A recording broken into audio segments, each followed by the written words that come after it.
My name is Ben Skydell. I teach here in Drisha at the July Institute and at the Dr. Beth Samuels High School program.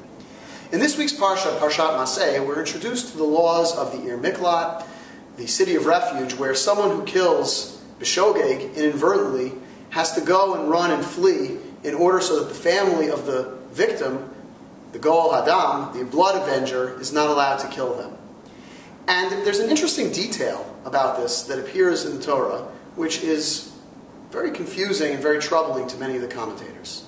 The Torah tells us as follows, that V'hitzilu ha'edah rotzech miyad Goel Hadam, v'yeshivu ota ha'edah al ir miklato, asher nashama, v'yeshav ba ad moed ha'kohen ha'gadol, asher mashach oto b'shem ha'kodesh. The city of refuge is there to save the person for whom the avenger of blood is running after. And he is to stay in the city of refuge. And he is to take refuge there. And he's only protected from the moment he enters into the city of refuge until the death of the high priest, until the death of a Kohen Gadol. And the question is, what does A have to do with B?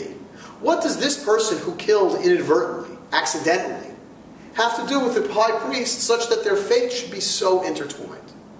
Rashi gives two conflicting answers. The first answer that Rashi gives is that the Rotzeach b'shogeg, the inadvertent murderer, and the Kohen Gadol are complete polar opposites. The Rotzeach b'shogeg has very little regard for human life. The accidental murderer is someone who was negligent and careless, and as a result, someone's life has been lost.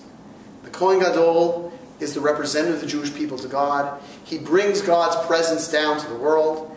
And most importantly, he is the one who begs and prays to God for life for all of the house of Israel. So Rashi's first answer says that these two people cannot possibly coexist.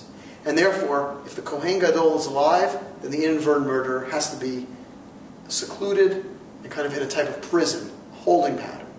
And it's only when this man has left the world and all that he represents can the accidental murderer be free to roam the earth again. The second answer Rashi gives is based on the Mishnah in the second chapter of Masechet Makot, and it's actually the exact opposite. In the second answer that Rashi gives, the Kohen Gadol is responsible, not just for himself, his family, and the rest of the priests. He's responsible for the whole Jewish people. And therefore, since the Kohen Gadol has allowed for a society where people are so flippant and so negligent that even without meaning to, human life can be shed, so the Kohen Gadol bears some responsibility.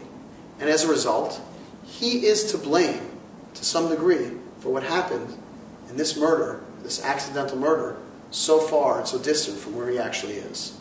And therefore, their fates are completely intertwined. As a matter of fact, the Mishnah goes on to say that the mother of the Kohen Gadol would bring to the Ir Miklat food and clothing so that the people wouldn't pray that her son, the Kohen Gadol, should die, because of how intertwined their fates actually are. There's a third answer, which I think is very important and very beautiful, given by the Rambam, Maimonides, in his Guide of the Perplexed, in the third book, in the 40th chapter. And it's a totally different take on this issue. Rambam writes over there that a person who loses a relative, especially in a negligent, careless manner, feels that no one understands their grief.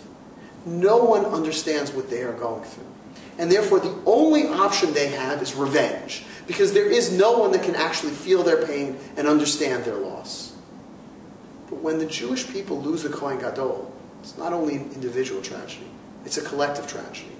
Everyone feels the loss of their most beloved leader, of the person who is their representative to God on Yom Kippur, on the most intimate moments.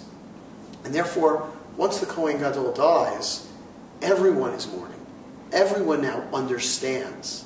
And this is the only time that the family, who have lost someone in such a terrible, awful manner, can finally feel at peace. Because there's someone else out there, the totality of the Jewish people, that actually understands their pain, their suffering, and their loss. Shabbat Shalom.